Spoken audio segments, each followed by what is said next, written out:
Buenos días, hermanos. Como decía un canto de los primeros que entonamos, Él volverá, Cristo viene. Quizás muy pronto por las señales y lo que está aconteciendo a nivel mundial en nuestro país. Yo quiero ya iniciar esa serie, pero todavía nos falta un camino que recorrer, porque justamente estamos en la tercera etapa de esta serie llamada ¿Qué es la Iglesia Bíblica? Con la de hoy tendríamos 20 enseñanzas ya, y faltan pues alrededor de 15 o un poco más de enseñanzas. Ahorita van a ver por qué, pero antes de continuar vamos a repasar de una manera muy rápida lo que hemos visto en esta serie. Lo primero que vimos en esta serie, que se llama ¿Qué es la Iglesia Bíblica? O bíblicamente, es que la iglesia es de Jesucristo. A Él le pertenece la iglesia, porque dice Hechos 20:28 que Él la ganó, que Él la compró con su sangre, dice la palabra de Dios. Él la ganó con su propia sangre. También vimos que Él es el dueño de la iglesia, por esa misma razón, que Él es la cabeza de la iglesia, que Él es el Salvador, Él es el que la sustenta, y por lo tanto, como dueño de la iglesia, como cabeza de la iglesia, como Señor de la iglesia, Él es el único que nos puede decir a través de su palabra de la Biblia qué es la iglesia y para qué la constituyó, para qué la ganó con su sangre. Ya veíamos que fue el mismo, Efesios 4:11, el que constituyó apóstoles, profetas, evangelistas, pastores y maestros, para que, dice Efesios 4:12, que la iglesia sea perfeccionada, dice, a fin de perfeccionar a los santos para la obra del ministerio, para la edificación del cuerpo de Cristo, hasta que todos lleguemos a la unidad de la fe y del conocimiento del Hijo de Dios, a un varón perfecto, a la medida de la estatura de la plenitud de Cristo. Vimos también dentro de esta serie que así como Cristo constituyó a los pastores tienen una responsabilidad primordial, y la veíamos en Hechos 6:4 cuando habla de que debemos persistir en la oración y en el ministerio ¿de qué? De la palabra, dice Hechos 6:4, en la oración y en el ministerio de la palabra. Y también debemos, los pastores, como lo manda Tito 2:1, debemos hablar, enseñar lo que está de acuerdo a la sana doctrina. Un pastor no está aquí para enseñar a ver qué filosofía nueva hay o a ver qué aprendió en los libros de no sé dónde. Estamos para predicar la Biblia y solo la Biblia, porque ya vimos 2 de Timoteo 3:16 que toda la escritura es inspirada por Dios. 2 de Timoteo 3:16, que toda la escritura es inspirada por Dios y útil para enseñar, para redarguir, para corregir, para instruir en justicia, a fin de que el hombre de Dios sea perfecto, 17, sea perfecto, enteramente preparado para toda buena obra. Todo esto lo vimos en las últimas semanas, en lo que llamamos los 3 propósitos fundamentales de la iglesia, que si bien recuerdan son 3 los propósitos, y el primero es que fuimos rescatados, 3 propósitos principales de la iglesia. Fuimos rescatados para adorar a Dios, para ser alimentados por la palabra y para compartir el evangelio. Si una iglesia,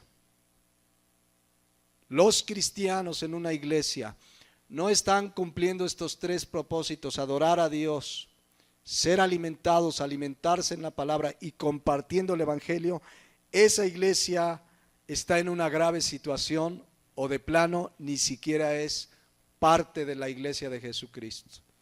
La iglesia no es un club social, ni un centro de entretenimiento, ni club de jóvenes como parecen algunas, ni somos un grupo de personas con buenas ideas o con buenos valores. La iglesia es un grupo de pecadores, redimidos, comprados, como dice 1 Corintios 6:20, comprados por un precio. ¿Cuál es ese precio? La sangre de Jesucristo.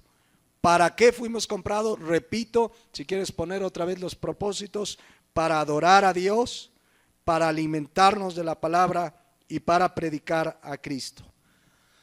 Cada uno debemos analizar a la luz de la Biblia, de lo que hemos estudiado en las Escrituras, si somos o no miembros del cuerpo de Cristo, que es la iglesia. No si somos parte o no de una iglesia local. Ser parte de una iglesia local no te hace necesariamente cristiano, nacido de nuevo, sino justamente haberte arrepentido de tus pecados y habiendo puesto nuestra fe en Jesús. Eso no quiere decir, Hebreos 10:25, que dejemos de congregarnos. No debemos dejar de congregarnos, pero pertenecer a una iglesia local no te hace en automático un cristiano. Entonces, cada uno analicemos delante de Dios, es algo serio realmente. Si mi vida es una vida que adora a Dios, si mi vida es una vida que se alimenta, si estoy congregándome donde me están enseñando la sana doctrina, y si soy un cristiano que está llevando el evangelio donde quiera que va.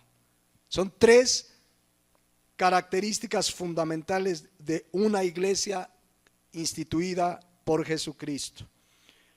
Hoy, mis hermanos, vamos a entrar a esta tercera etapa de la serie y lo vamos a hacer viendo casos reales de iglesias cristianas, de iglesias locales que existieron en el Nuevo Testamento.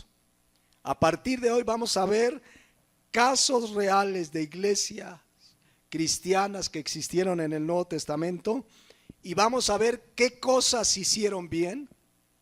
Vamos a aprender de ello, pero también vamos a ver muchas cosas que hicieron mal delante de Dios. Estudiaremos pues lo que hicieron correcto delante de Dios y que Cristo se los reconoció, pero también veremos lo que hicieron mal, el pecado, las problemáticas, doctrinas heréticas que permitieron, que toleraron y que Cristo les reprendió claramente. El asunto a tomar en cuenta en estas iglesias reales que existieron es que Jesucristo les escribió un mensaje a cada una de ellas. Jesucristo les escribió y ese mensaje es para la iglesia, es para el pastor como responsable, pero para cada uno de nosotros, porque veremos, ya creo que están imaginándose de qué estamos hablando, de las 7 iglesias que se mencionan en Apocalipsis capítulo 2 y capítulo 3, donde Jesucristo le da un mensaje directo a cada una de ellas. En ese mensaje vamos a ver cómo Jesucristo primero se dirige al pastor de la iglesia, pero por supuesto a la iglesia local, pero por supuesto que esos mensajes están aquí en la Biblia para la iglesia cristiana en todos los tiempos. Ahí en esa iglesia, en esas iglesias, enseñanzas de cosas, repito, que esas iglesias hicieron bien y Jesús se los reconoce, pero hubo muchas cosas que varias de ellas, de hecho 5 de las 7 iglesias tuvieron reproches muy duros. 2 de ellas Cristo no les reprochó nada. Ya lo estaremos viendo, pero lo importante es entender y atender que ese mensaje es para la iglesia de nuestro tiempo también, que ese mensaje es para la iglesia de Jesucristo y para la iglesia local que nos congregamos en algún lugar del mundo. Por eso debemos estar muy atentos, porque fueron mensajes que Cristo personalmente dedicó a cada iglesia. 5 de ellas, repito, fallaron en algunas o varias áreas. 2 de ellas no hubo nada que reprocharles, lo cual me habla que sí se puede ser una iglesia que se mantenga irreprensible delante de Cristo. Entonces, esto pues lo vamos a ver aquí en Apocalipsis. Son 7 iglesias reales, existieron 7 iglesias locales, existieron. Cristo quiso dejar un mensaje y representan, y el mensaje es también pues para la iglesia cristiana en todo tiempo. Hoy vamos a empezar con la primera iglesia.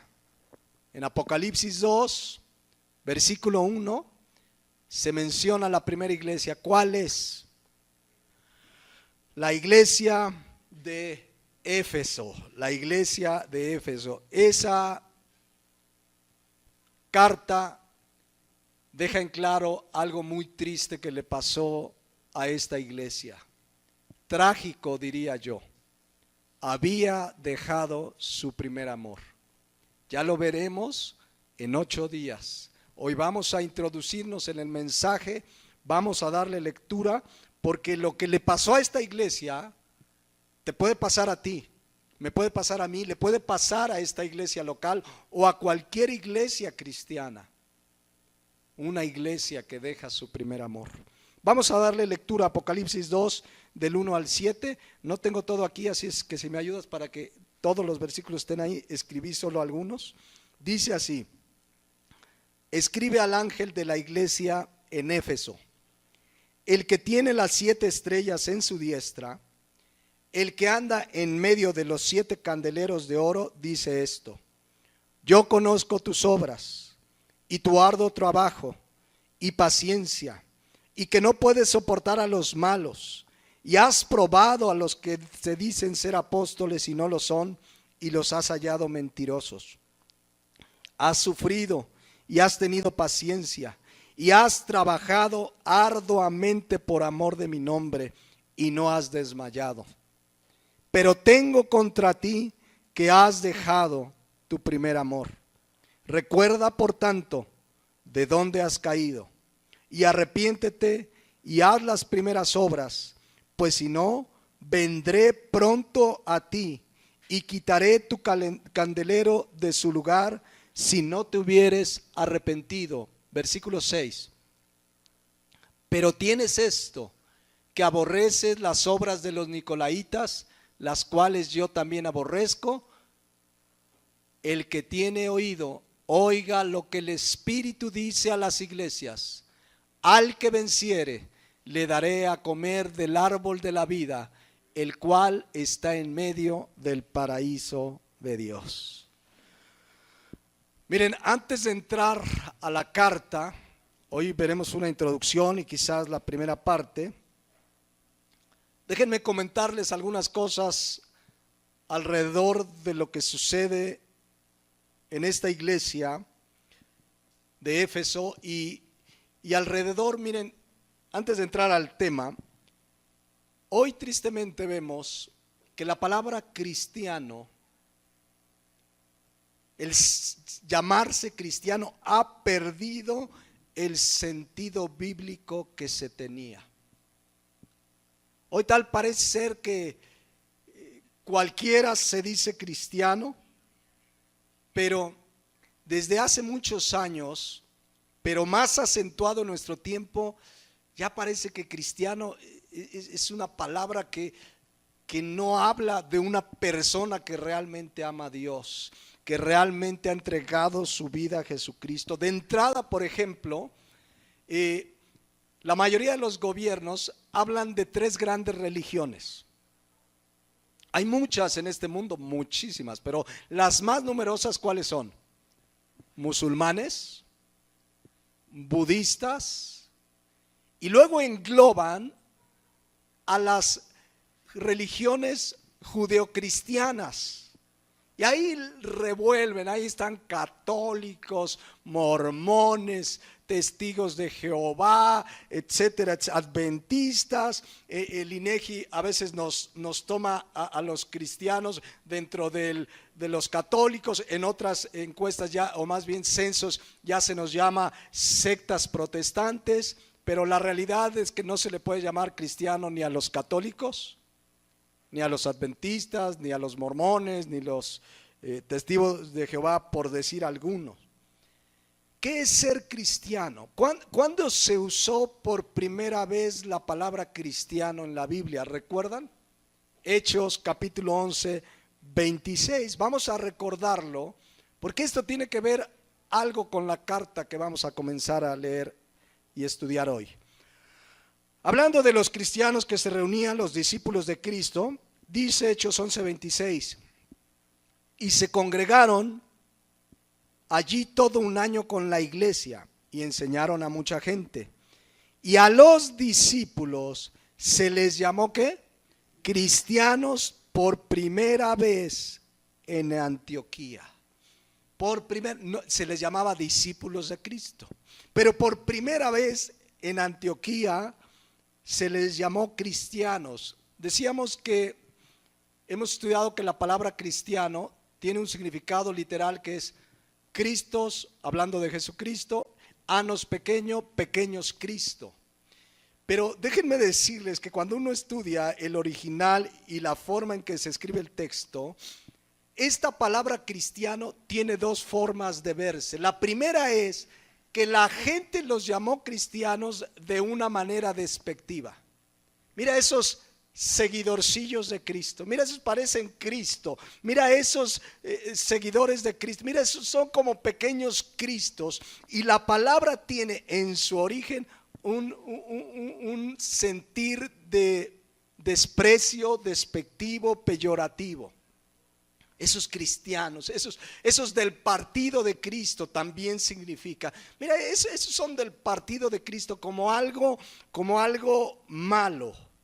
Pero el asunto importante es que a los que les llamaron cristianos, para los discípulos de Cristo era un honor y un privilegio que les dijeran, mira, esos son pequeños Cristos, mira, esos son seguidores de Cristo. Ellos entendieron que era un honor ser comparados con Cristo cuando les veían su conducta, su forma de vivir, el cómo se amaban e incluso el cómo padecían por Cristo. Entonces, en primera instancia, cristiano era un tono despectivo. Hay esos cristianillos ahí, mira, esos seguidores de Cristo. Pero para el cristiano de veras era un honor seguir a Jesucristo y que les llamaran cristianos. A partir de ahí se comenzó a quedar el llamarle a los discípulos de Cristo cristianos.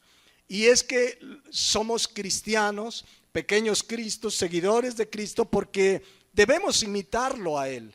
Efesios 5:1 o 1 Corintios 11:1, si quieres ponerme, dice la palabra de Dios que debemos ser dice Pablo, sean imitadores de mí, ¿como qué?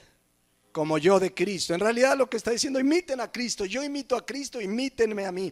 El cristiano es un imitador de Cristo, uno que se quiere parecer más a Cristo. También dice Efesios 5:1, dice la palabra de Dios, sed pues imitadores de Dios como hijos amados.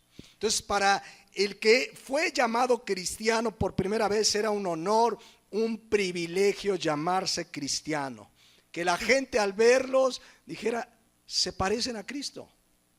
Es que se parecen, mira, hablan, se les ve su paz, su conducta, y eso era un honor al ver cómo les decían seguidores de Jesucristo. La palabra cristiano solo se usa 3 veces en la Biblia. Aquí en Hechos 11:26, Hechos 11:26, ahí es la primera vez que se utiliza. Otra vez también se utilizó, miren, un día detuvieron a Pablo por predicar el evangelio.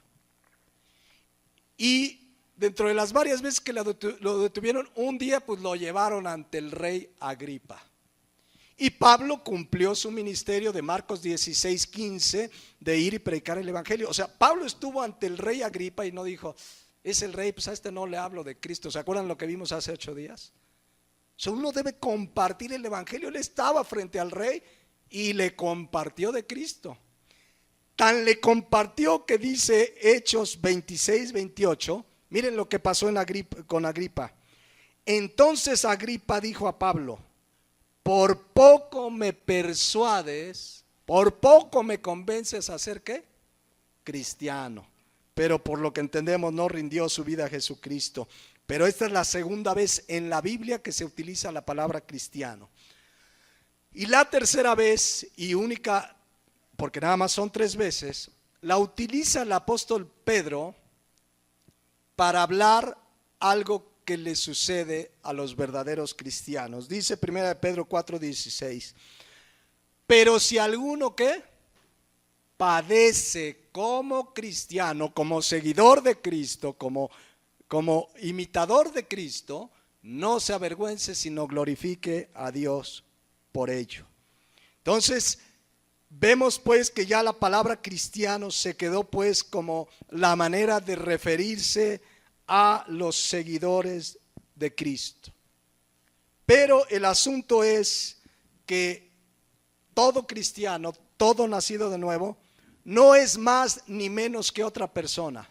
Somos pecadores simplemente, como dice 1 Corintios 6:20, fuimos comprados por precio.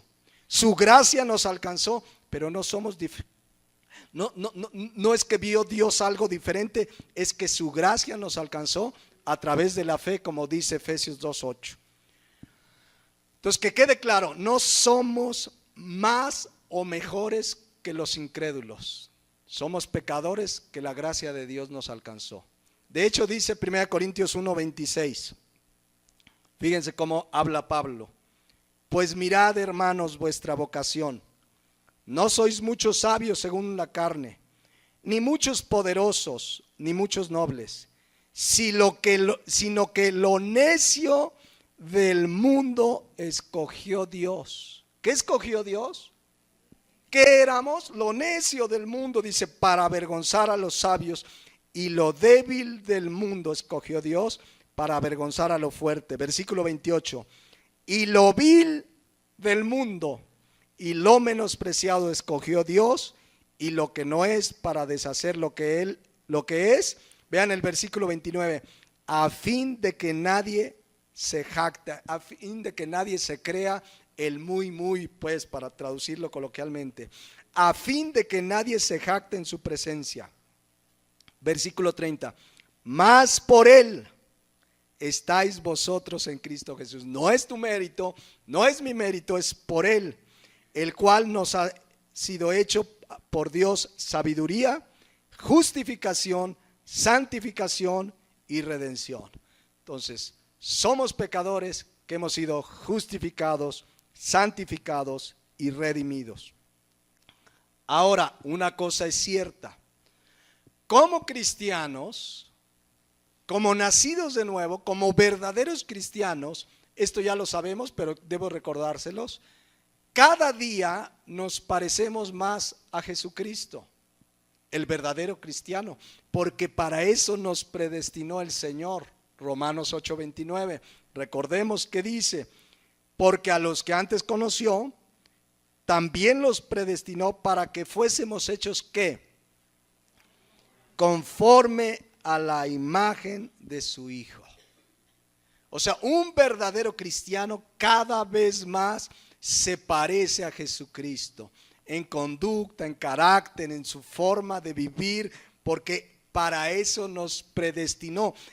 La palabra predestinar, ya la hemos estudiado, significa trazar un plan. Él trazó un plan que a través de la vida en esta tierra, las pruebas, las aflicciones, sus bendiciones y todo lo que permite nuestras vidas, Él está formando el carácter de su Hijo en nosotros. Eso identifica al cristiano. Somos cristianos porque Él nos escogió. Dice 2 de Tesalonicenses 2:13. Pero nosotros debemos dar siempre gracias a Dios respecto a vosotros, hermanos amados por el Señor, de que Dios os haya escogido desde el principio para salvación mediante la santificación por el Espíritu y la fe en la verdad, y la verdad es Cristo. Entonces, Él nos alcanzó por su gracia. No somos más que nadie. Y una vez alcanzados por su gracia, por su amor, nadie nos puede separar de Él. Dice Romanos 8:33, siguiendo el texto: ¿quién acusará a los escogidos de Dios? Dios es el que justifica. ¿Quién es el que condenará?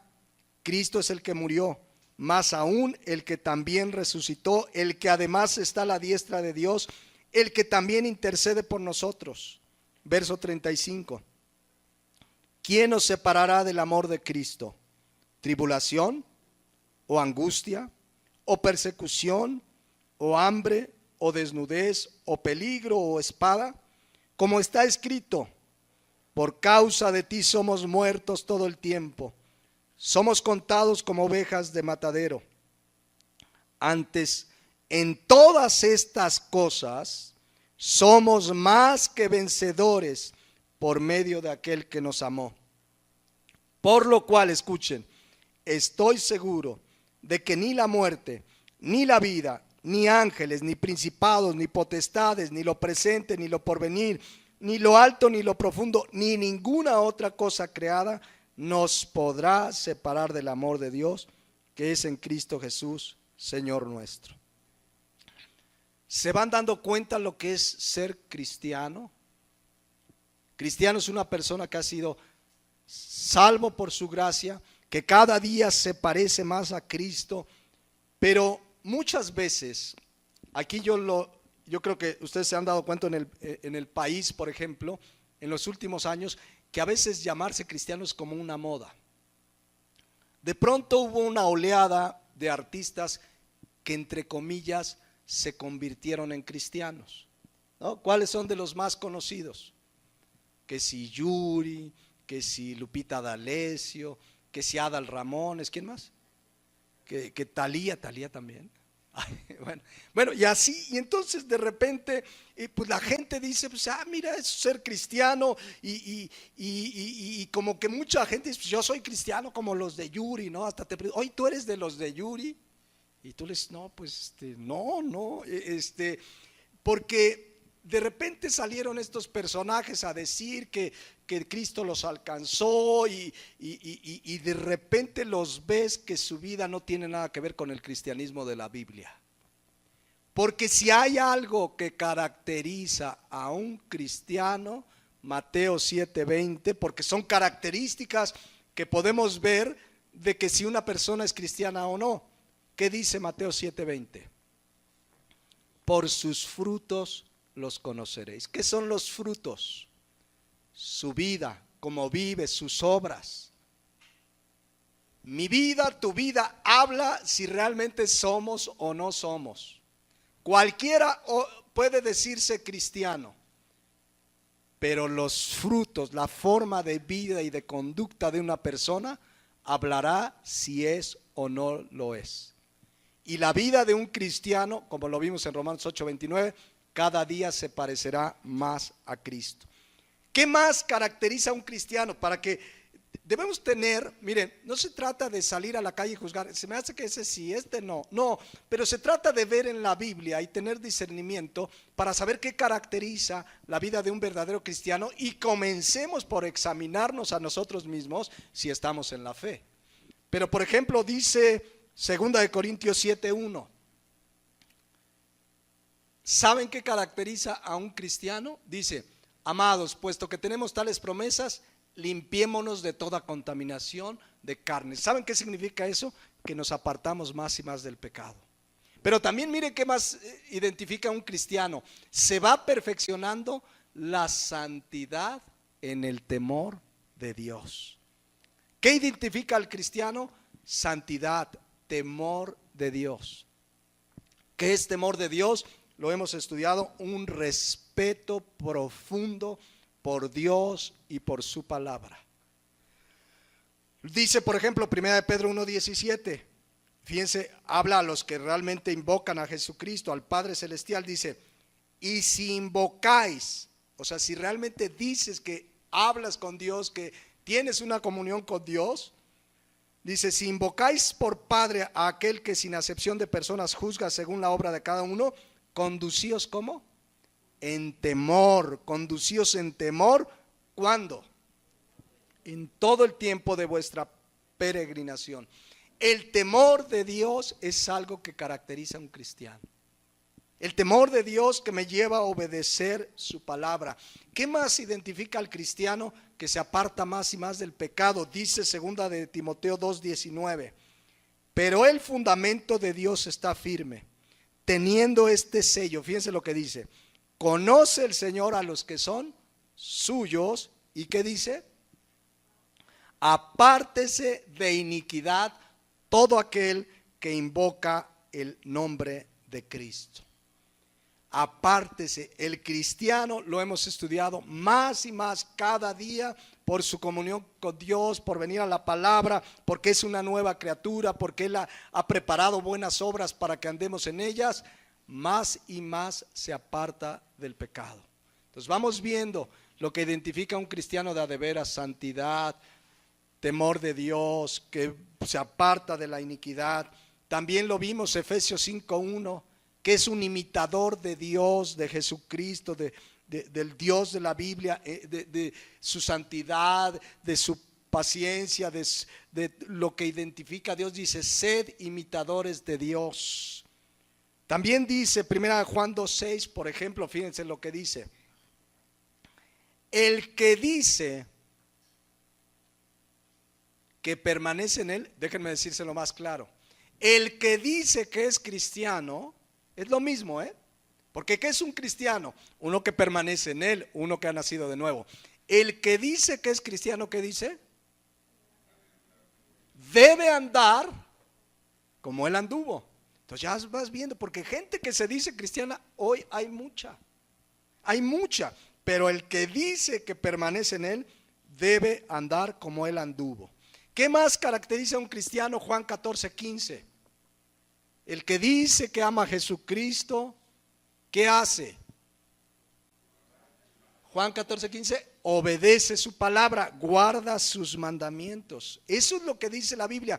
Todo esto lo produce Él en el nacido de nuevo, pero podemos ver, ¿verdad? Y analizar primeramente nuestra vida. Si yo digo que amo a Jesucristo, obedezco sus mandamientos. O Cristo lo dijo de otra manera en Juan 15:14, cuando dijo, vosotros sois mis amigos si hacéis lo que yo os mando. Y podríamos pasarnos el resto de la enseñanza viendo más y más características de un verdadero cristiano, pero quiero irme a la característica fundamental y que tiene que ver con lo que pasó en Éfeso. La característica fundamental de un verdadero cristiano, y es que ama a Dios, a Jesucristo por supuesto, que ama a Dios por sobre todas las cosas. La característica fundamental de un verdadero cristiano es que ama a Dios por sobre todas las cosas. Cuando a Cristo le preguntaron cuál es el mandamiento más importante, vamos a leerlo ahí en Mateo 22:36. Fíjense, le dijeron, maestro, ¿cuál es el gran mandamiento de la ley? ¿Y qué responde Cristo? Verso 37. Jesús dijo, amarás al Señor tu Dios con todo tu corazón y con toda tu alma y con toda tu mente. Este es el primero y grande mandamiento. Nadie que no ame a Dios así es digno de Él. Nadie que no ame a Dios así, por sobre todas las cosas, por encima de todo y de todos, por encima de tu papá, por encima de tu mamá, por encima de tus hijos, por encima del esposo, de la esposa. El verdadero cristiano ama a Dios por sobre todas las cosas. Si no ama a Dios así, es porque no es un verdadero hijo de Dios. Cristo dijo en Mateo 10:37, el que ama a padre o madre más que a mí, ¿qué dice? No es digno de mí. El que ama a hijo o a hija más que a mí, no es digno de mí. La realidad, mis hermanos, es que si amamos a Dios, 1 Juan 4:19, es porque Él nos amó primero. Por eso es que el verdadero cristiano puede amar a Dios, porque cuando entendimos su amor, cuando nacimos de nuevo y recibimos su amor, es que entonces podemos amarle por sobre todas las cosas. Sin Cristo nadie puede amar a Dios por sobre todas las cosas. Por eso, una vez que venimos a Dios, que su amor, su gracia nos alcanzó, entonces le amamos, y ese amor es un amor por sobre todas las cosas. Así es la característica principal de un verdadero cristiano. Ama a Dios por sobre todas las cosas. Prefiere morir antes que fallarle. Por eso los primeros cristianos, cuando le decían niega a Cristo, preferían morir en la hoguera o preferían morir en los leones, porque amaban a Dios por sobre todas las cosas. Dice Juan 14:21, el que tiene mis mandamientos y los guarda, porque a eso nos lleva a amar a Dios, guardar sus mandamientos. Dice, el que tiene mis mandamientos y los guarda, ¿qué dice? Ese es el que me ama, y el que me ama será amado por mi Padre, y yo le amaré y me manifestaré a él. Verso 23, respondió Jesús y le dijo, el que me ama, fíjense cómo el amar y la obediencia a su palabra están entrelazados. El que me ama, mi palabra guardará, y mi Padre le amará, y vendremos a él y haremos morada con él. Quien realmente es hijo de Dios, pues, mis hermanos, amará a Dios por sobre todas las cosas. Amará a Jesucristo por sobre todas las cosas. En Juan 8:42, vean lo que dijo Cristo a los fariseos. Jesús entonces dijo, si vuestro Padre fuese Dios, o sea, si realmente son hijos de Dios, ¿qué dice? Ciertamente que me amarías. Si tú eres hijo de Dios, si tu Padre es Dios, amarías a Jesucristo. Eso le está diciendo, ciertamente me amarías porque yo de Dios he salido. Está diciendo, soy el mismo Dios y he venido, pues no he venido de mí mismo, sino que Él me envió. Entonces, esta es la característica fundamental de un verdadero cristiano. Ama a Dios por sobre todas las cosas. Y si lo ama, repito, Juan 14:15, ¿qué pasa? Juan 14:15 dice, guarda mis mandamientos, obedece su palabra. ¿Se acuerdan cuando Pedro, el apóstol Pedro, pues negó a Jesucristo? Cuando Cristo ya se lo había dicho que lo iba a negar antes de que el gallo cantara 3 veces, etcétera, etcétera, niega a Jesucristo. Después sabemos que hubo un arrepentimiento en Pedro, porque Lucas 22:6-2 dice que Pedro lloró amargamente, lo cual nos habla de un arrepentimiento. Y cuando Cristo muere, es sepultado y resucita, tiene un encuentro con Pedro. ¿Y se acuerdan las preguntas que le hizo a Pedro? Vamos a recordarlas en Juan 21:15. Cuando hubieron comido, Jesús le dijo a Simón Pedro, Simón, hijo de Jonás, ¿me amas más que a estos? Le respondió, sí, Señor, tú sabes que te amo. Él le dijo, apacienta mis corderos. Volvió a decirle, versículo 16, la segunda vez, Simón, hijo de Jonás, ¿me amas? Pedro le respondió, sí, Señor, tú sabes que te amo. Le dijo, pastorea mis ovejas. Versículo 17, le dijo la tercera vez, Simón, hijo de Jonás, ¿me amas? Pedro se entristeció de que le dijese la tercera vez, ¿me amas? Y le respondió, Señor, tú lo sabes todo, tú sabes que te amo. Jesús le dijo, apacienta mis ovejas. Esa es pues la característica principal de un cristiano de a de veras. Ama a Dios por sobre todas las cosas.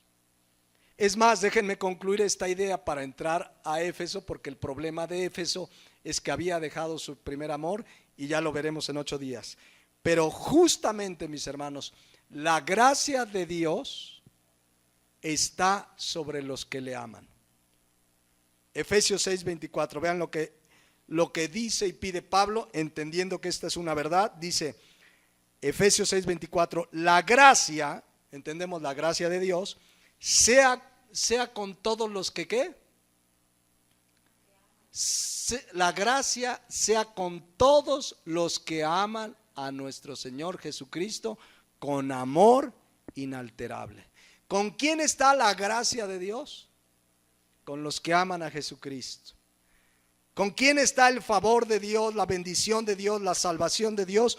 Con los que aman a Jesucristo. Pero hay la contraparte. El que no ama a Jesucristo está maldito. La Biblia dice en 1 Corintios 16:22, con toda claridad, escuchen, el que no amare al Señor Jesucristo, ¿qué dice? Sea anatema, sea maldito, el Señor viene. Así de claro. Si no ama a Jesucristo, como Dios, como lo que es, dice, sea maldito. Entonces, un cristiano es una persona que ama a Dios por sobre todas las cosas, y en el cristiano el amor a Dios siempre está presente. Pero vamos a ver en esta carta de Apocalipsis 2 de Jesucristo a la iglesia de Éfeso, que si descuidamos nuestra vida espiritual, puede menguar nuestro amor a Dios. Nuestro amor puede dirigirse hacia algo o alguien antes que a Dios, y entonces estamos en un serio problema. Por eso vemos en Apocalipsis 2:4 que Cristo le dice a esa iglesia, ya lo estudiaremos, pero le dice en Apocalipsis 2:4, pero tengo contra ti que has dejado tu primer amor. Ya lo estudiaremos porque son palabras muy duras. Imagínense que se para Jesucristo y se dice, tengo algo contra ti. Qué duro, qué fuerte, ya lo estaremos viendo. Antes de entrar ya de lleno al versículo 1, nada más déjenme decirles que la ciudad de Éfeso, a la que le escribe, o donde está la iglesia local de Éfeso, era una ciudad muy próspera económicamente. Igual que todas las demás iglesias, estaba en Asia, pero era considerada como la capital financiera. Era, como podríamos decir, el Nueva York de Estados Unidos. Sabemos que la capital de Estados Unidos no es Nueva York, pero donde se mueven los poderes financieros es ¿en dónde? En Nueva York. No, hace rato que no voy, por cierto. No, hagan de cuenta, guardando las proporciones, que eso era Éfeso. Era el lugar donde se movía la política, la economía más importante dentro del Imperio Romano. Era una ciudad rica, próspera económicamente, y ustedes saben que generalmente la gente, cuando tiene su economía boyante, abundancia, suele olvidarse de Dios. Sin embargo, ahí llegó Pablo. Si ustedes leen, ya no lo voy a leer yo, en Hechos 16 se narra cómo llegó Pablo a Éfeso. Fue una visión de Dios, Dios lo llevó a predicar el evangelio, y se encontró en esa ciudad, como en muchas otras, mucha idolatría. En esa ciudad había mucha idolatría, tanto que tenían una diosa. ¿Cómo se llamaba esa diosa? Diana, o Artemisa para los griegos. Pero era tal su idolatría que le hicieron un templo. ¿Le suena familiar? Un templo a una diosa. Aquí en México está la villa. Un templo para una diosa. Esta diosa, o este templo, perdón, fue tan imponente que está considerado una de las 7 maravillas del mundo antiguo. El templo a la diosa Diana. Imagínense, invirtieron un dineral para adorar a su diosa. Entonces en Hechos 19, Pablo llega y ¿qué creen que se puso a hacer ahí? A predicar el evangelio, porque tenemos que ir y predicar el evangelio a toda criatura. Y cuando comienza a predicar, gente se empieza a convertir. Y cuando la gente se empieza a convertir, ¿qué es una de las primeras cosas que deja una persona que se convierte a Cristo? La idolatría. Y entonces empezó a peligrar el negocio del templo de Diana. Empezó a peligrar las ventas de sus temples, hacían templecillos y entonces la gente creía que si se llevaba su templecillo a su casa iba a ser guardado por la diosa Diana. Fue tal el impacto del evangelio y la genuina conversión de muchos que dejaron la idolatría, y esto le preocupó a los que hacían los templecillos. Miren, vamos a leerlo ahí, Hechos 19, 23. Hubo por aquel tiempo un disturbio no pequeño acerca del camino. Y vean el 24. Porque un platero, o sea, de los que hacían los templecillos, llamado Demetrio, que hacía de plata templecillos de Diana, daba no poca ganancia a los artífices. O sea, ganaban una buena lana haciendo templecillos. Versículo 25. A los cuales, reunidos con los obreros del mismo oficio, dijo: varones, sabéis que de este oficio obtenemos nuestra riqueza. Les empieza a decir: oye, de esto vivimos. Versículo 26. Pero veis y oís que este Pablo, no solamente en Éfeso, sino en casi toda Asia, ha apartado a muchas gentes con persuasión, diciendo que no son dioses los que se hacen con las manos. Vean que Pablo no llegó: Cristo les ama, aleluya, ¿quién tiene problema? Empezó y vio la idolatría y les habló del Dios fuerte y celoso. Y empezó a provocar que gente viniera a Cristo y el negocio se tambaleó. Y por eso dice el 27: y no solamente hay peligro de que nuestro negocio venga a desacreditarse, sino también que el templo de la gran diosa Diana sea estimado en nada y comience a ser destruida la majestad de aquella a quien venera toda Asia y el mundo entero. ¿Se fijan lo que provoca la predicación clara del evangelio? O sea, no se paró y dijo: ay, no voy a decir nada de sus idolitos, mejor me callo, no sea que se vaya. No, yo les voy a decir que Dios les ama. No, Pablo les dijo: estos no son ídolos, vengan a Cristo. Yo me imagino el mensaje de salvación: arrepentíos y convertíos, dejen la idolatría, vengan a Jesucristo. Y muchos se convirtieron y entonces el negocio comenzó a ir mal. Porque eso es lo que pasa en una persona cuando genuinamente se convierte a Cristo. ¿Se acuerdan de los de Tesalónica? Primera Tesalonicenses 1:9. Pablo reconoce algo que oía, dice: porque ellos mismos, o sea, gente de su alrededor de Tesalónica, cuentan de nosotros la manera en que nos recibiste y cómo os convertisteis, ¿qué dice? De los ídolos a Dios para servir al Dios vivo y verdadero. Una de las primeras cosas que sucede cuando alguien viene a Cristo es que deja la idolatría. No se puede ser, a la luz de la Biblia, idólatra y cristiano. No existe: ay, soy cristiano pero tengo todavía mi virgencita, soy cristiano pero todavía creo en los... No. A la luz de la Biblia, o eres nacido de nuevo o eres idólatra. Los idólatras no heredarán el reino de Dios, como tantos que practican otros pecados. Entonces lo que vemos pues es que el negocio se empezó a tambalear y Demetrio armaron un alboroto. ¿Sucede en nuestros días negocios con la idolatría? Está tan tremendo que hasta en iglesias que se dicen cristianas hay negocio con idolatría. Ya dejemos de la iglesia católica y de las iglesias que por supuesto te venden el santito y que si la santa no sé qué y que este santito para el trabajo y este santito para el amor, y tienen santos para todo. Pero en iglesias cristianas te venden el aceitito de la unción. Y compra tu aceitito, tú lo pones en tu casa y mira, se acaban los problemas. Tú lo embarras en las paredes de tu casa o te venden la astillita de la cruz de Cristo. Yo no sé esa cruz qué tamaño tendría, pero tienen años vendiendo astillitas por más, ¿no? O sea, hasta por lógica humana, pero ahí va la gente en idolatría creyendo que teniendo una astillita de la cruz de Cristo. Una persona cristiana un día me dijo, tengo esta Biblia.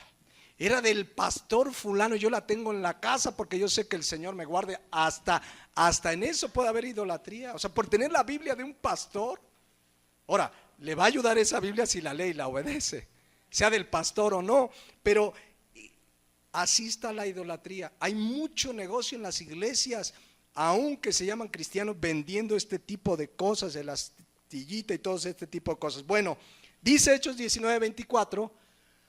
Regresando al texto que ya leímos, entonces Demetrio pues estaba preocupado y por esa circunstancia, porque miren, les habían hecho creer, fíjense hasta dónde llegan es que es impresionante el ser humano, sin Dios es capaz de idolatrar e inventar lo que sea. Les habían hecho creer que Diana, esa diosa que se inventaron, había venido de Júpiter. Fíjense, ahí Hechos 19:34, miren cómo dice. Dice, pero cuando le conocieron que era judío Pablo, todos a una voz gritaron casi por 2 horas. Imagínense la escena, Pablo predicando y ellos, grande es Diana de los Efesios. Aquí como gritan, viva la Virgen de Guadalupe, ¿sí o no? Bueno, así estaban estos, grandes Diana de los 2 horas, ¿se imaginan gritando ahí todos como para ahuyentar a Pablo? Entonces el escribano, cuando había apaciguado a la multitud, dijo, varones efesios, ¿y quién es el hombre que no sabe que la ciudad de los efesios es guardiana de la gran diosa Diana y de la imagen venida de Júpiter? Fíjense nomás, qué barbaridad. Y es que, qué creencias, pero hoy creen que si la Virgen se le apareció a Juan Diego, que si el manto de Juan Diego, que es sagrado, que todo lo que hace el ser humano, la idolatría. Pero ¿qué puede contrarrestar eso? La predicación genuina del evangelio.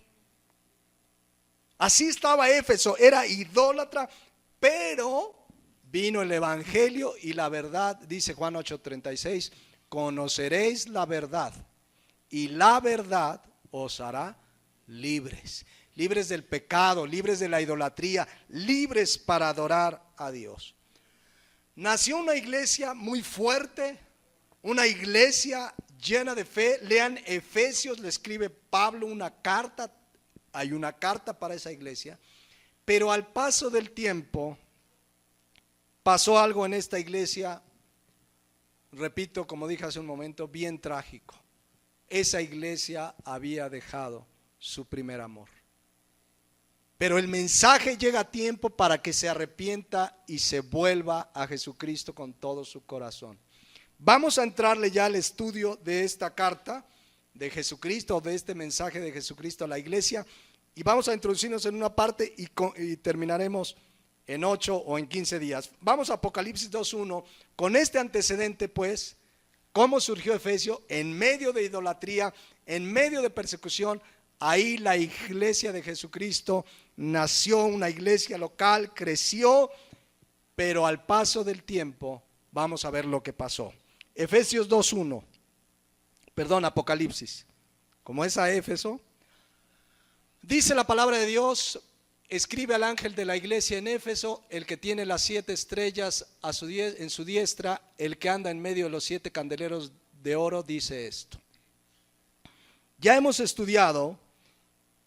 Esta carta en primera instancia va dirigido al ángel de la iglesia de Éfeso. Ya hemos estudiado que la palabra aquí en el griego ángelos significa enviado, o en este caso el enviado responsable. ¿Y quién es el responsable en una iglesia? El pastor de la iglesia. Ustedes van a ver que cada una de las 7 cartas empieza igual.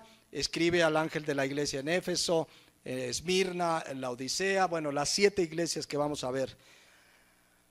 ¿Por qué dirigirse Dios primeramente al pastor? ¿por qué dirigirse Jesucristo en este mensaje primeramente al pastor?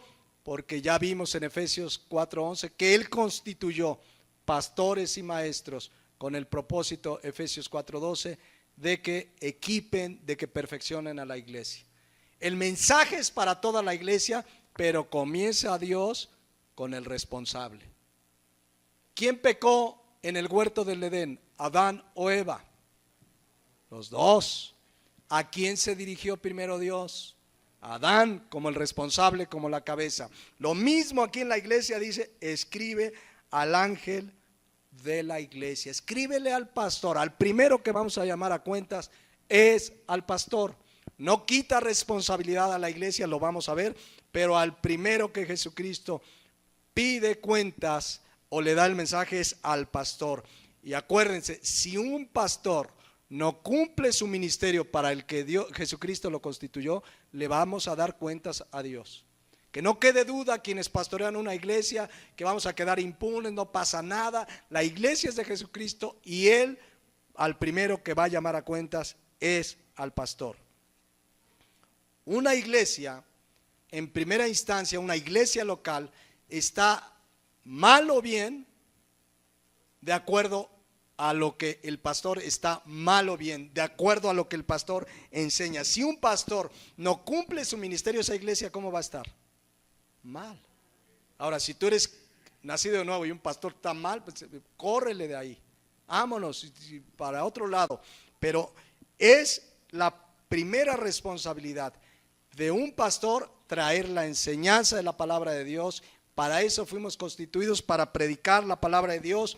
Hechos 6:4, para persistir en la oración y el ministerio de la palabra. Tito 2:1, para hablar lo que está de acuerdo a la sana doctrina. Ahora, si el pastor cumple su ministerio,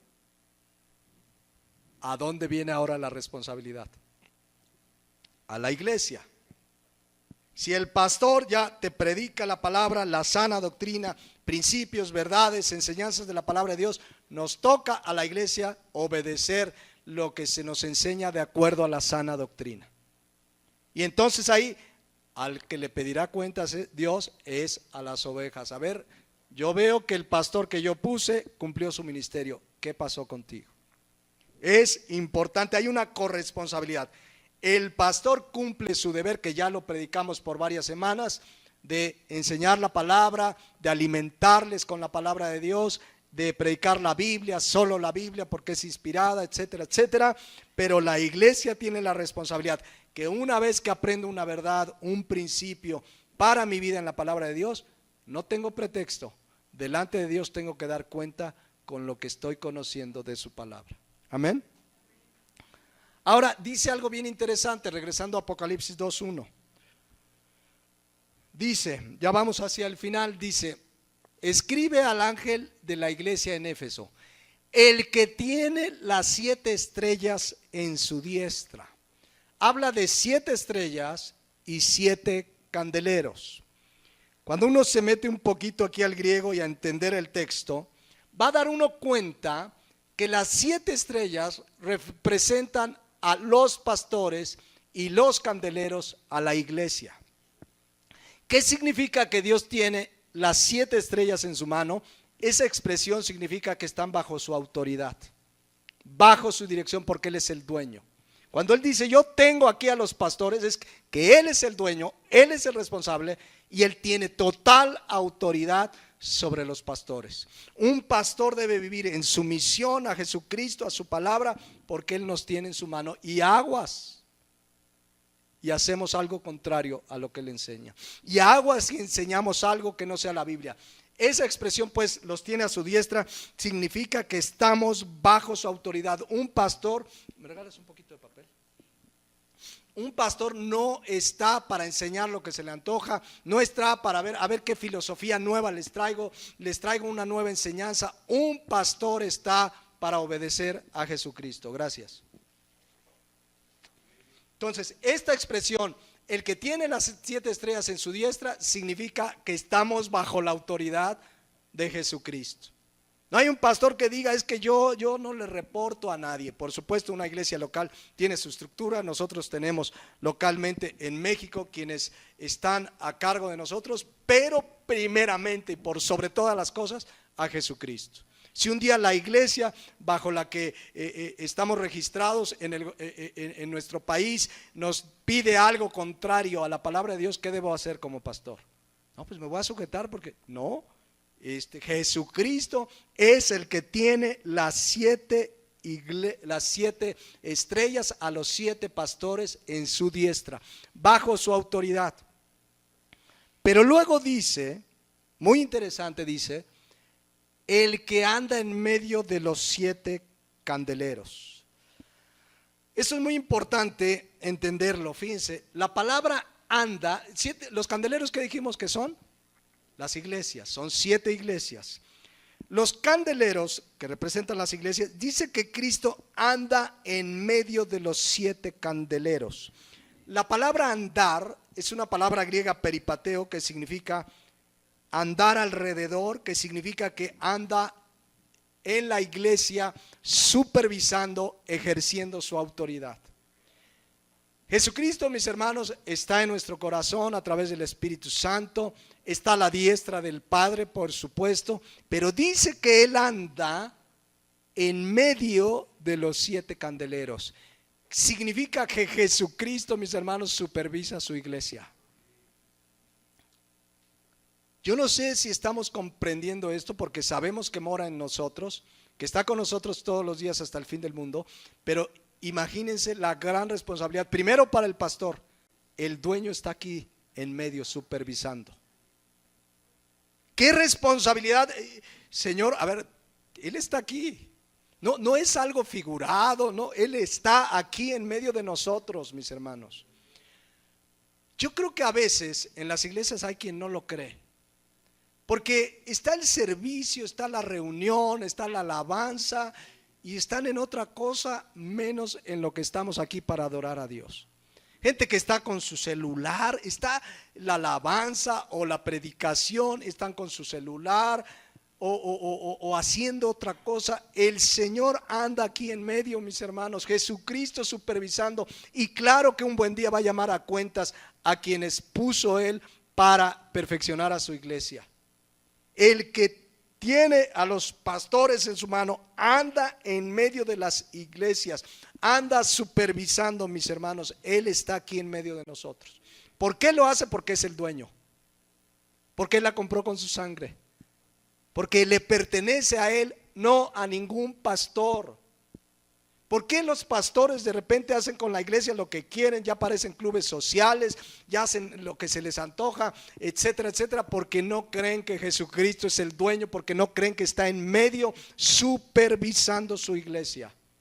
Y de manera muy clara, porque además esto nos habla de una característica de Jesucristo que solamente tiene Jesucristo, que es Dios, y es omnipresencia.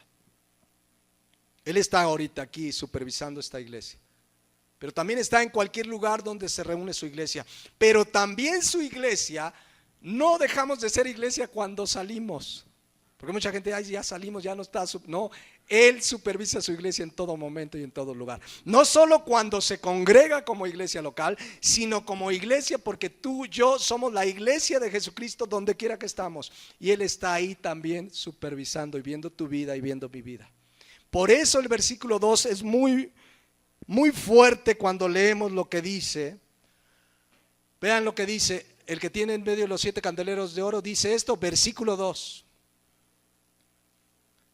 Yo conozco tus obras. ¿Qué dice? Yo conozco tus obras. La palabra conozco que utiliza ahí, eido del griego, significa conocer absolutamente. Conocimiento pleno y absoluto de todo. Esa se llama la omnisciencia, el omniconocimiento de Dios. Jesucristo como Dios conoce todo lo que tú haces, lo que yo hago, todo absolutamente. No hay nada que a Él se le escape de su vista y de su conocimiento. Y esto nos debe poner a temblar, hablo de temblar en un temor reverente. No hay nada que tú hagas, que yo haga, por más escondido que digas, nadie me cachó. Esto lo hice y miren, una vez una persona me dijo, mira qué vivo soy, nadie me vio. Le digo, no, pues, espérame tantito. Dios, todo lo ve. Él conoce tus obras y mis obras. Él conoce absolutamente todo. Él sabe por qué estás aquí esta mañana. A lo mejor todos decimos, mira, todos venimos a adorar a Dios. A lo mejor alguien viene porque pues le dijo el papá, vienes porque vienes. Si estás aquí en la fuerza, Dios lo sabe, nosotros no. Nos lo podemos imaginar. Pero Dios, Jesucristo, todo lo sabe. Él sabe lo que hiciste ayer a las 8:30 de la noche, lo que estás haciendo ahorita, lo que estás pensando.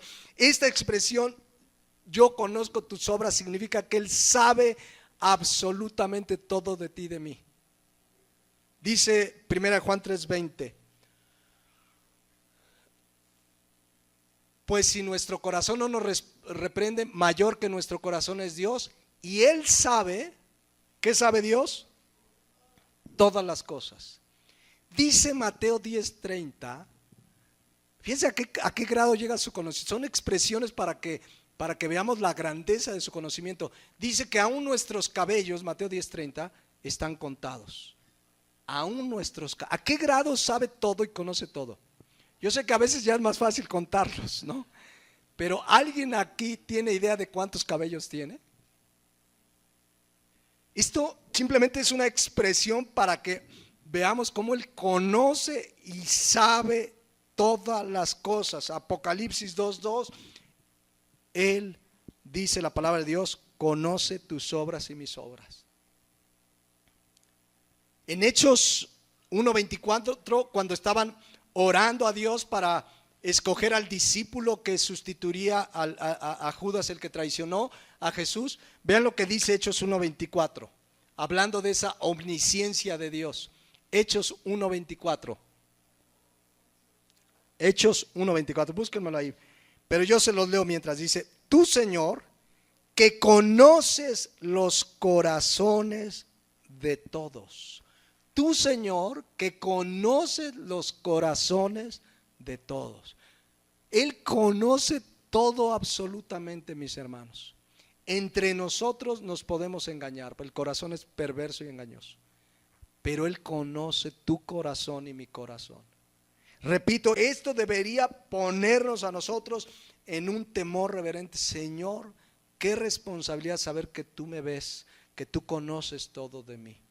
Por eso un día David oraba en el Salmo 139:7 así, miren lo que dice. ¿A dónde me iré de tu espíritu? ¿Habrá un lugar donde digas, aquí no me vio? ¿A dónde podemos huir de su espíritu? Dice, ¿y a dónde huiré de tu presencia? ¿Habrá un lugar ahí en lo más oscuro, en una ciudad desconocida, donde vayamos no podemos huir? Vean lo que dice el 8. Si subiera a los cielos, ahí estás tú. Y si en el Seol hiciera mi estrado, he aquí, allí tú estás. Si tomare las alas del alba, me tomo un jet privado y me voy lo más lejos del mundo y habitar en el extremo del mar, aún allí me guiará tu mano y me asirá tu diestra. Esto nos debe dar, por un lado, consuelo, gozo. Dios está conmigo siempre, no hay manera de que Él no esté conmigo. Pero en segundo lugar, la responsabilidad, también todo lo ve y Él conoce mis obras. No hay lugar donde nos podamos esconder. No hay manera, mis hermanos. No solo está aquí en la iglesia, en medio de nosotros supervisando, Él conoce tus obras y mis obras. Más vale que si algo andamos haciendo mal, le pidamos perdón. También conoce lo bueno que hacemos. Vamos a ver en 8 días, le reconoció cosas buenas a esta iglesia. Pero también sabe lo malo. Miren, una vez me pasó con una persona, me ha pasado varias veces, la verdad, yo creo que por eso me borran tanto del Facebook. Pero me pasó con una persona que puso algo malo que estaba él haciendo en Facebook. Entonces yo lo vi, miren, de verdad que yo ni ando buscándole al Facebook. Hoy me dijo mi esposa, yo ni me había enterado, que hay una hermana que quería una cita conmigo y con su esposo. Y me dice, oye, ¿no viste que te puso la hermana tal que quiere? Hasta lo puso ahí búsquenlo, está en rosa. Pastor, quiero una cita con usted. Una hermana, la amamos en el Señor. Ni cuenta me había dado que me habían puesto ese mensaje. Pero de repente sale y veo, entonces este hermano puso una foto, estaba haciendo algo malo. Entonces platicando con esta persona le digo, ¿sabes qué? Pues qué mal, mi hermano. O sea, dice, sí, ¿verdad? Se me barrió ponerla, dice. No, le digo, el problema no es que lo pusiste, o sea, sí en parte por el mal testimonio que das. Pero el problema es que Dios te ve, hayas puesto o no tu foto en Facebook, haciendo eso malo, ¿quién ya te vio? O sea, lo más importante es entender que Dios me ve, no lo que diga o no la gente. Por supuesto, debemos guardar nuestro testimonio, pero por sobre todas las cosas agradar a Dios. Esto me ha pasado varias veces y les digo, ya estoy acostumbrado, me borran, me restringe, ¿no? Una vez una persona me restringió de tal manera que no puedo ver nada de esa persona. Si su familiar pone algo que la menciona a esta persona, no puedo ver.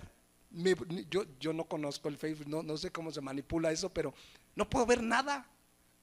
Cree la gente, si no me ve el pastor ya la hice. No, mis hermanos, bueno fuera.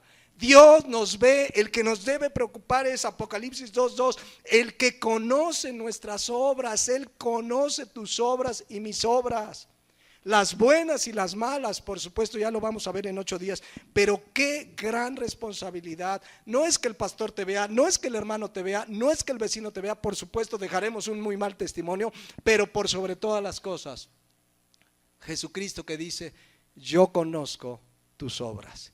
Y vamos a ver en 8 días qué conocía de esta iglesia. Por supuesto hubo cosas buenas de las que tenemos que aprender y aplicar en nuestra vida y en nuestra iglesia, pero también hubo algo muy grave que debemos tener mucho cuidado. Vamos a dejarle por hoy y continuamos en 8 días con esta iglesia de Éfeso. Les invito a que cerremos nuestros ojos y meditemos en algo de lo visto, mis hermanos, honestamente y delante de Dios. Entendemos la gran responsabilidad y el gran privilegio de llamarnos cristianos. Valoramos de verdad y lo decimos con valor, con gozo, soy cristiano porque sigo a Cristo. Honestamente meditemos, mis hermanos, nuestra vida refleja que somos seguidores de Cristo. Cada uno delante de Dios, mis hermanos. Y ya aprendiendo un poco más de la iglesia de Éfeso, podemos reflexionar cómo está nuestra vida delante de Dios. Él conoce tus obras y mis obras. Aquí tú y yo podemos aparentar ser los más santos, pero Él conoce tus obras y mis obras. Oramos que haya un temor reverente en cada uno de nosotros, porque el que importa por sobre todas las cosas es Dios y Él todo lo ve. Nunca hagamos las cosas por aparentar, hagamos las cosas para agradar a Dios. Tu vida, mi vida, tiene los frutos de un verdadero cristiano. Lo que expones en tus redes sociales exalta a Cristo. Él conoce todas tus obras, aunque borres a la gente que no quieres que te vea, Dios todo lo ve. ¿Cómo estamos delante de Dios? Pongámonos de pie, mis hermanos. Padre Celestial, en esta hora, pues tenemos tu palabra, Señor, que nos debe dar gozo, que aquí nos das advertencias. Y como tus hijos, es un privilegio tener estas advertencias porque nos llaman a la santidad, a la obediencia, a andar rectamente sabiendo que tú estás en medio de nosotros, en medio de tu iglesia, supervisando, cuidando, exhortando. Señor, tú eres el dueño de esta iglesia, de tu iglesia, de la iglesia de Jesucristo en todo el mundo. Por lo tanto, tú eres nuestro Señor y Salvador. Oramos en esta hora que todo lo que hagamos realmente lo hagamos como para ti, que tengamos plenamente cada día el entendimiento que tú conoces nuestras obras. No hay nada oculto para ti, Señor. Y lo más importante y lo que nos debe preocupar y ocupar es agradarte a ti. Si la gente le gusta o no, pero lo que hacemos te agrada, debemos de hacerlo, porque te amamos por sobre todas las cosas. Gracias, Señor, porque tenemos estas cartas, estos mensajes a esta iglesia, porque ahora como iglesia de Jesucristo, estando ya tu palabra terminada, tenemos estas enseñanzas para no caer en los mismos errores y para aprender de lo que hicieron bien. Guíanos pues con tu palabra, te lo pedimos en el nombre de Jesús. Amén.